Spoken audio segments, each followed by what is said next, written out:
Yo. Been a while, but I was off in the Big Apple, the city that never sleeps, New York City. I probably told you that already. Well, yeah, so here I am back, and I'm ready to get back at it again.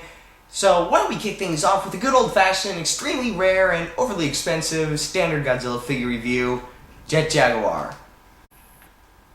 Boy, this thing is nice. I mean, sure, the other one was really shiny and everything, but it's just so nice to look at. I love the primary colors and everything, but man, was it expensive! Oh my gosh, I really can't say if it's worth it, but why don't we take a closer look and you decide.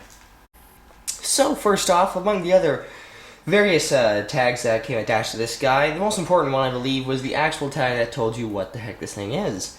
And here you go with it.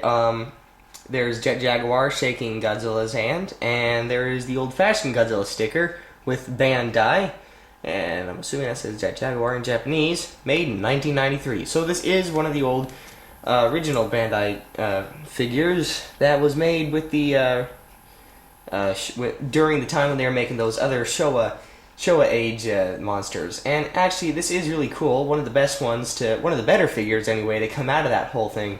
So yeah, definitely very cool. So first thing I guess you'll notice is the paint job. As you can see, the colors are not quite as vivid as the brand new Bandai Jet Jaguar, or at least relatively brand new. But they are still very bright and nice to look at. You got this nice sky blue here around his neck and his arm, his elbow pads, I guess. And then down here on his legs and on his feet as well.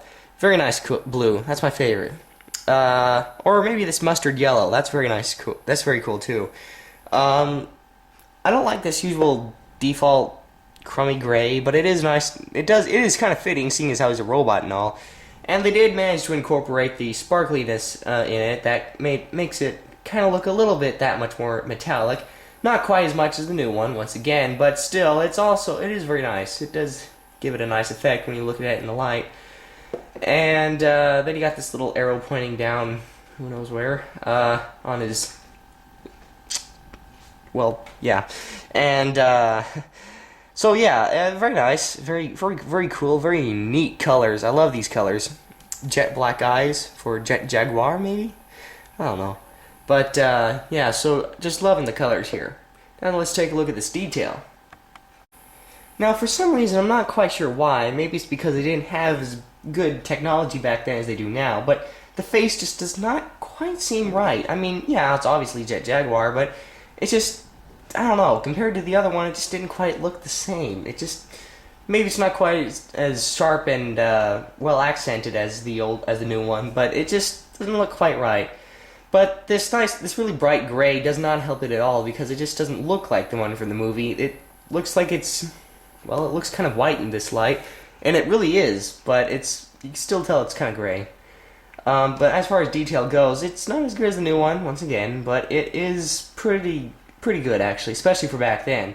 You see the little prongs, or whatever that is, inside of his mouth, those little deals, and you see the little screws on there, and his antenna. Yeah, they're all pretty good, all very good. Otherwise, it's just, rings and different designs all up and down him. So, Jet Jaguar doesn't really have a whole lot of detail to get, like skin pattern or scales or spikes or anything to really get wrong, necessarily. It just, just looks pretty good. All the paint apps are in their lines and everything, nothing overlapping or spray painted on. So yeah, I'd say overall it's actually a pretty good job. Definitely good.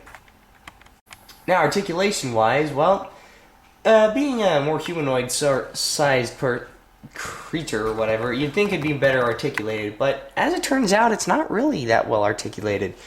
Because the legs are completely immobile, only the arms really move, the head does not move, the waist does, just a little, but I'd be afraid to break it, so I wouldn't push it too far.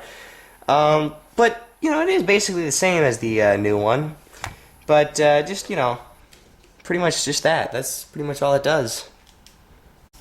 Since I've been referring to the new one so much, I guess I should show you what the difference is. Well, first of all, you see that this guy is the old one, the first one, is much taller. In fact, the little new one just goes up to about his forehead, even with his little spike head. You can see that his hands are in like shaking hands, I guess, so he can shake hands with Godzilla. And this is in fists, which to me seems a bit more appropriate for Jet Jaguar, seeing as how he, uses his fists a lot and doesn't have anything else to use. But yeah, otherwise, this one looks a little chubbier, this one doesn't, but the reason it looks chubbier is because, well, it's a robot, so it's supposed to look kind of, barrel-chested. The other thing I can really notice as a difference, other than size, is the face, which, this one, okay, here's the new one, and you can tell it really captures the way that it looks in the movie. And then here's the new one, and it doesn't quite capture it, and I'm not sure if I'm thinking that because of the color, or maybe it's just that they didn't have, quite as sharp lines and fully accented as, they do now. But it just doesn't quite look the same. It just doesn't quite look exactly like Jet Jaguar, but that's just me. Other than that, basically just size and paint, of course. They are pretty similar otherwise, but they're... I do gotta say, between the two of them, I really like these nice bright colors, but this one does look a lot more like the one from the movie, so I gotta go with this one. And one other thing, size comparison-wise, first of all, you got him here next to Anguirus, and since Anguirus and Jet Jaguar never actually appeared in the same movie together, you can't exactly tell if they're in scale or not. And personally, I think Anguirus looks actually quite enormous next to him, but maybe he's supposed to be. And then, of course, the one that everyone has been waiting for, here he is next to his other movie counterpart that only appeared in the same movie once, Megalon. And I gotta say, actually they make a pretty nice pair, seeing as how Bandai's not made a 6-inch version for their little 6-inch dude. But this guy does make these two do make a nice pair, and I really gotta say, I think they're in pretty good scale too. I really do. And so, once again, that just accents even more how much they really look nice together. Or, by themselves too, they're pretty good too. But as you can see, Jet Jaguar is a bit shorter. The horn just of Megalon gives him much more height, but basically they're about the same height when you just cut off his horn and just look at their heads. So I'd say, yeah, Jet Jaguar is just a bit smaller, but, he's the old underdog and everything. I really do like Jet Jaguar. In fact, I really do like the movie Godzilla vs. Megalon. I may have said this before, but it's one of my more favorite Showa Godzilla movies. I know it isn't for a lot of people, but I just have a special place for it. So, I gotta say, I'm totally loving the fact that, that Bandai did at one time make a Megalon and a Jet Jaguar that were both in the same scale. That was just totally awesome. But I can understand why no one else would be able to, why not a lot of people would be able to get their hands on a Jet Jaguar like this, because this is a very extremely expensive thing. And it's really not worth it, especially since Bandai made a smaller one. But back when they didn't make the smaller one, it was really rare and really very much sought after. And I imagine that the smaller Jet Jaguar now was probably going to be about the same. But this one's still going to be pretty expensive just because it's old and it's vintage and But yeah, if you do want to go after this one, if you want to shoot high and go for this guy, totally agree with you. Totally think you should. But if you don't, I totally understand, because it's really not quite worth it, especially since there's a much cheaper little cousin of his that is the Movie Monster series Jet Jaguar.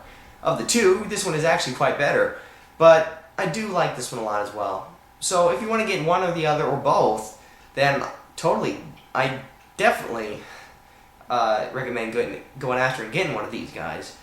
But yeah, so if you can't, that's, I understand. But if you can, definitely you should try it, because this thing is going to be worth so much in a few years, especially when that Godzilla movie comes out and everyone's going to remember what Godzilla even is. So, yeah, Jet Jaguar. And if you do decide to go after this bigger Jet Jaguar, I definitely think that the thing you should do is get the pair, Jet Jaguar and Megalon. Now tell me that this is not a totally awesome matchup here. I mean, come on. Totally awesome. Yeah, so if you're gonna get this guy, then you probably better get this guy too. Because for the foreseeable future, Bandai is not going to be making a 6-inch Megalon. So, yeah,